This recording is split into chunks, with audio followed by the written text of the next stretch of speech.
entend tout le temps qu'il faut s'aimer soi-même avant d'aimer les autres. Et c'est vrai parce que tu ne peux pas pleinement recevoir l'amour des autres tant que tu ne t'aimes pas toi-même. Mais attention, ça ne veut pas dire que tu as besoin d'être parfaite pour mériter d'être aimée. Tu as le droit d'être en chemin, d'avoir des blessures, de ne pas toujours avoir confiance en toi.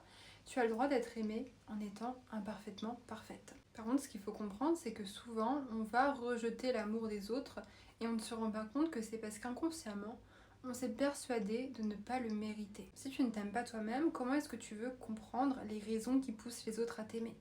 Si tu n'as pas confiance en toi, comment tu veux pleinement avoir confiance en quelqu'un? C'est le manque d'amour de soi qui entretient nos pensées intrusives. Tu sais, ces moments où tu es tranquille avec ton partenaire et où tu vas remettre toute la relation en question en te demandant mais est-ce qu'il m'aime encore? Est-ce qu'il prévoit de m'abandonner? Est-ce qu'il n'a pas trouvé mieux que moi entre-temps? Parce que tu penses que l'amour des autres est sujet en permanence à la remise en question et que leur comportement avec toi ne peut pas être vrai, il ne peut pas être authentique.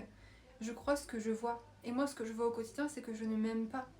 Je n'ai pas conscience de ma valeur. Je ne me porte aucun amour. Alors comment est-ce que les autres peuvent m'apporter le leur? Si déjà t'es pas capable de trouver ne serait-ce qu'un tout petit peu d'amour propre en toi-même, comment est-ce que tu veux réussir à percevoir l'amour que les autres essayent de te donner? Et c'est pour ça que énormément de femmes se trouvent dans ces situations relationnelles où elles vont rejeter l'amour sain, où elles vont accepter uniquement l'amour toxique, parce qu'elles n'ont connu que ça et elles sont persuadées de le mériter au plus profond d'elles-mêmes. Comprends bien que si tu doutes de ton partenaire, il n'y a pas de solution miracle. C'est en arrêtant de douter de toi-même et en réalisant que s'il t'a choisi, c'est parce que tu es unique et qu'il t'aime vraiment que tu pourras enfin pleinement accepter de recevoir son amour dans ta vie. Tant que tu t'aimes pas, tu ne seras pas en capacité d'accueillir pleinement l'amour des autres.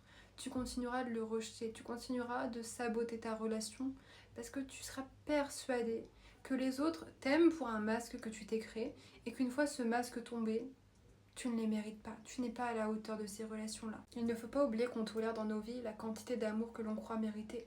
Donc si je suis convaincue que je suis pas à la hauteur, que je mérite pas l'amour, quel genre de relation je vais attirer?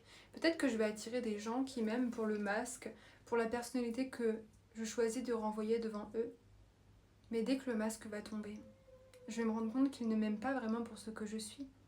Ils m'aiment pour la version de moi que j'ai créée en m'adaptant à eux. La mission, c'est de devenir pleinement toi-même, pas d'essayer de te conformer aux autres et de devenir une personne que tu n'es pas pour être validée.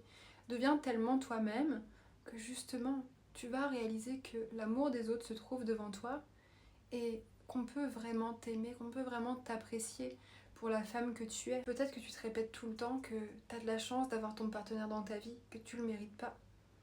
Mais est-ce que tu t'es dit que lui aussi peut-être avait de la chance de t'avoir? Est-ce que tu as conscience de toutes tes qualités et de ce que tu apportes dans une relation? Tu es en lutte intérieure actuellement parce que c'est ton cœur et ta peur qui se battent. Ta peur, elle a envie de te protéger, fermer ton cœur à l'amour, t'empêcher d'être pleinement aimé et de recevoir à hauteur de ce que tu mérites pour ne pas finir blessé. Ton cœur, lui, tout ce qu'il attend, c'est de s'ouvrir, de montrer pleinement qui il est, d'être tellement rempli d'amour qu'il n'a plus besoin de l'extérieur pour se remplir. L'amour de soi passe par la connaissance profonde de qui on est. Moi, j'ai douté de moi pendant des années. On m'a rabaissée, on m'a fait croire que je n'avais pas de valeur et j'ai fini par l'intégrer. Et puis un jour, à force de me confronter à qui je suis, j'ai regardé mon reflet dans le miroir et j'ai réalisé que j'aimais la femme que j'étais enfin en capacité d'aimer les expériences également, que je considérais comme négatives, dont j'avais honte, qui m'avaient façonnée, qu'au final c'était mon pouvoir. Tu es capable de t'aimer et de te chérir autant dans tes parts d'ombre que dans tes parts de lumière. Tu renverras le message au monde que tu as conscience de ta valeur et qu'être vulnérable pour toi n'est pas un problème parce que on ne peut pas utiliser contre toi ce que tu acceptes déjà. Quand tu réalises pas pleinement ton potentiel et la valeur que tu as, tu continueras d'attirer dans ta vie des personnes qui ne le voient pas non plus. Le regard que tu poses sur toi va définir le regard que les autres vont poser sur toi-même. Une femme qui est en accord avec tout ce qui se trouve à l'intérieur d'elle-même est une femme qui est confiante, une femme qui rayonne d'amour pour elle-même et donc qui est prête à pleinement recevoir l'amour des autres. Tant qu'on ne connaît pas à l'intérieur ce qu'on désire recevoir de l'extérieur, on continuera toujours de chercher au mauvais endroit, on sera toujours insatisfait et on aura toujours l'impression d'être comme un imposteur qui trompe les autres pour recevoir leur amour et qui au fond ne le mérite pas vraiment. Pour t'aider, je t'invite à faire la liste de tes qualités.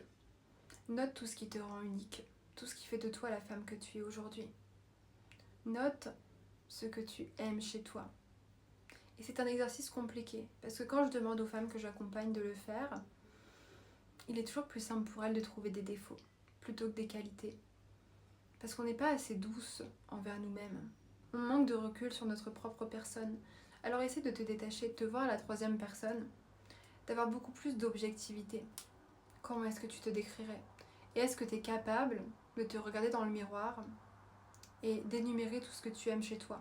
Est-ce que tu es capable de te regarder droit dans les yeux et te dire que tu t'aimes? Tu peux investir dans les habits que tu portes, dans des beaux bijoux, dans un magnifique parfum qui sent divinement bon. Mais au final, ce qui attirera la bonne personne, c'est le travail que tu auras fait sur toi. Parce que ton intérieur se reflète à l'extérieur. Et il n'y a rien de plus beau qu'une personne qui a confiance en elle, qui a conscience de sa valeur. Ça va te faire rayonner. Et ça va enfin te permettre de réaliser que chaque jour, ta vie peut être au service de l'amour et non plus au service de la peur et de ton ego qui rejette tout ce qui se trouve autour de toi. Tu peux accepter enfin de recevoir l'amour des autres, tu peux enfin puiser en toi pour t'en donner à toi-même et comprendre que personne ne pourra t'aimer à ta place. Tu es la seule à pouvoir réaliser quelles sont tes qualités et ce qui fait de toi la femme unique que tu es.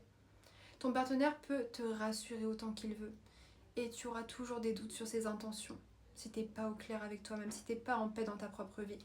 Donc commence par remettre ta vie en ordre. Commence par prendre soin de toi-même. Concentre-toi sur toi.